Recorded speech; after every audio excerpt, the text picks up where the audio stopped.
ಮಾತಾ ಕಿ ಎಲ್ರಿಗೂ ನಮಸ್ಕಾರ. ಸ್ವಾಮಿ ವಿವೇಕಾನಂದರ 162ನೇ ಜಯಂತಿ ಪ್ರಯುಕ್ತ ಇಡೀ ದೇಶದಲ್ಲಿ, ಇಡೀ ಜಗತ್ತಿನಲ್ಲಿ ಇವತ್ತು ಸ್ವಾಮಿ ವಿವೇಕಾನಂದರನ್ನ ಸ್ಮರಿಸತಕ್ಕಂಥ ಕೆಲಸವನ್ನ ಯುವಕರು ಮಾಡ್ತಾ ಇದ್ದಾರೆ. 1863 ಜನವರಿ 12 ವಕೀಲ ವಿಶ್ವನಾಥ ದತ್ತ ಮತ್ತು ಭುವನೇಶ್ವರಿ ದೇವಿಯ ಸುಪುತ್ರನಾಗಿ ಹುಟ್ಟಿದ ನರೇಂದ್ರ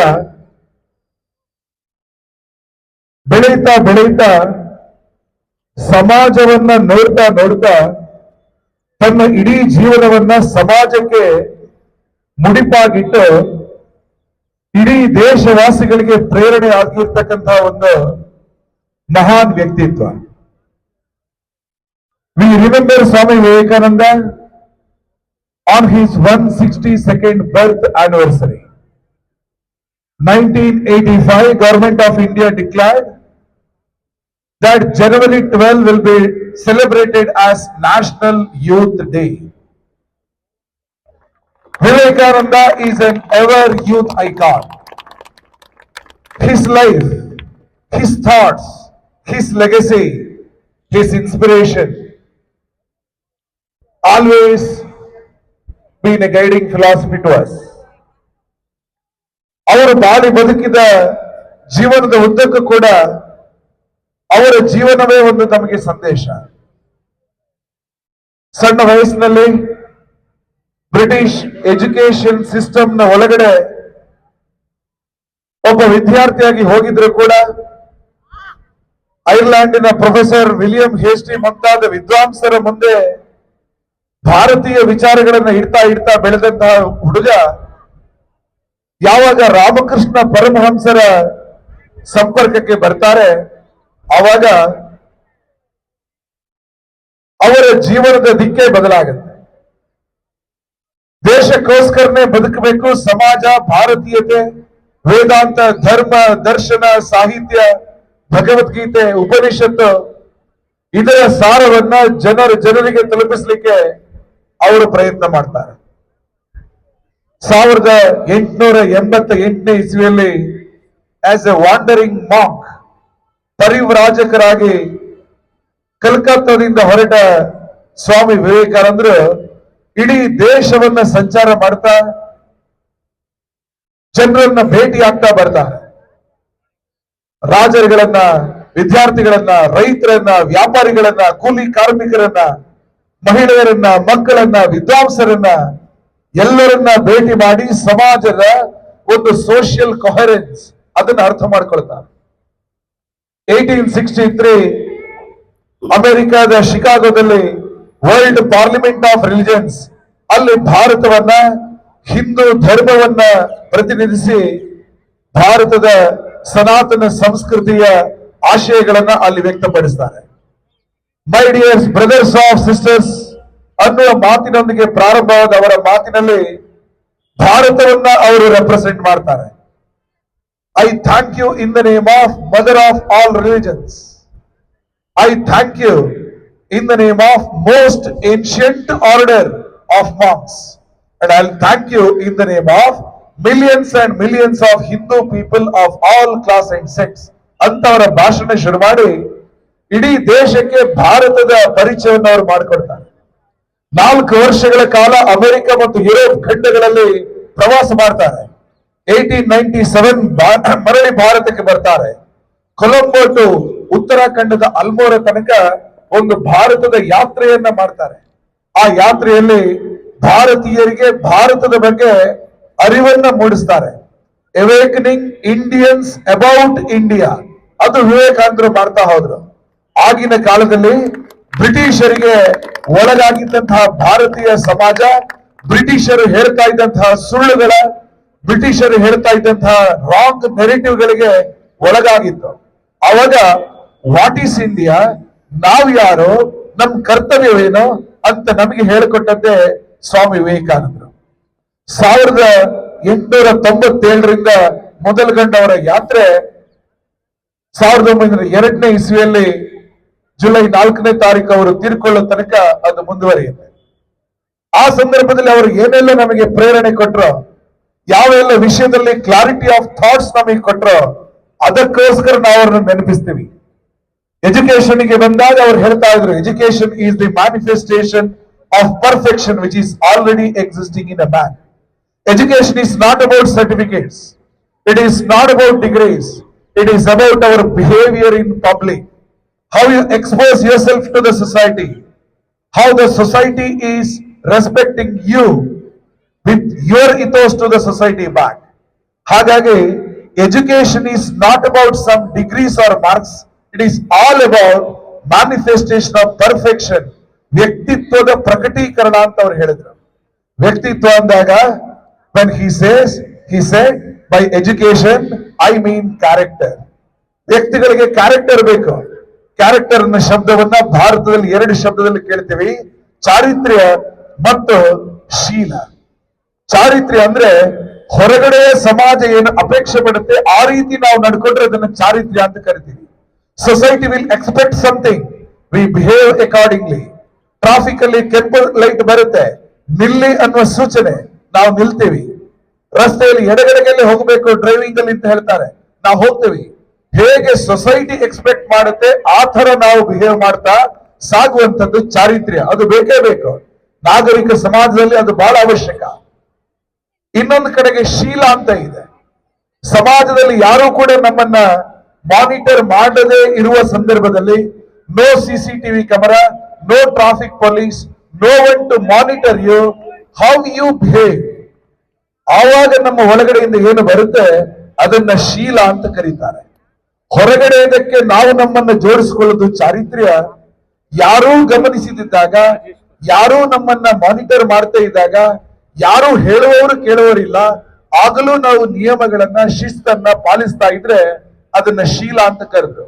ಚಾರಿತ್ರ್ಯ ಮತ್ತು ಶೀಲ ಎರಡೂ ಸೇರಿದ್ರೆ ಕ್ಯಾರೆಕ್ಟರ್, ಕ್ಯಾರೆಕ್ಟರ್ ಮೇಕ್ಸ್ ಜೆಂಟಲ್ಮನ್, ಸ್ವಾಮಿ ವಿವೇಕಾನಂದರು ಹೇಳಿದ್ರು.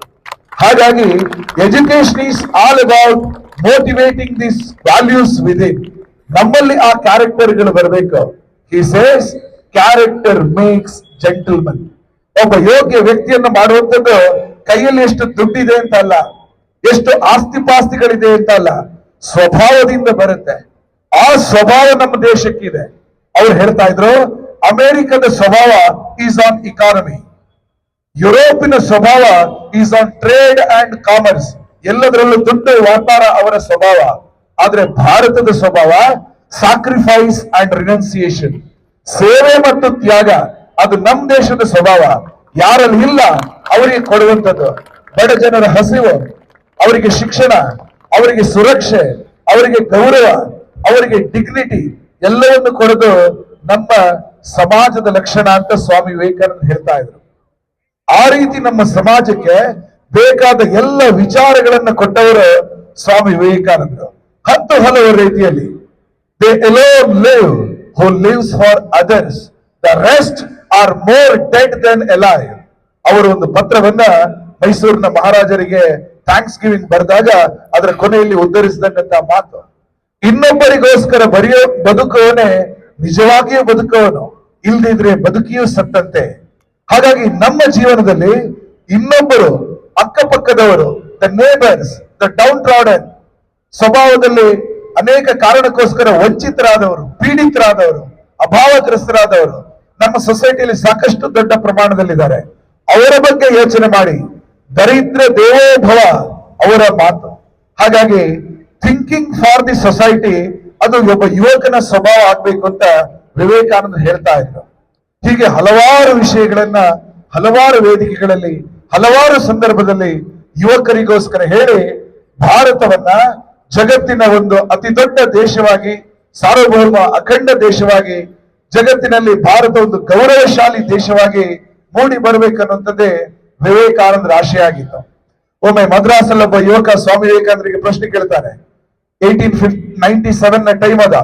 ಸ್ವಾಮೀಜಿ, ನಿಮ್ಗೆ ಎಷ್ಟೆಲ್ಲ ಗೊತ್ತಿದೆ, you converse with British, you know English, you travel to the West, you travelled across the nation, but why can't you lead the freedom movement of India?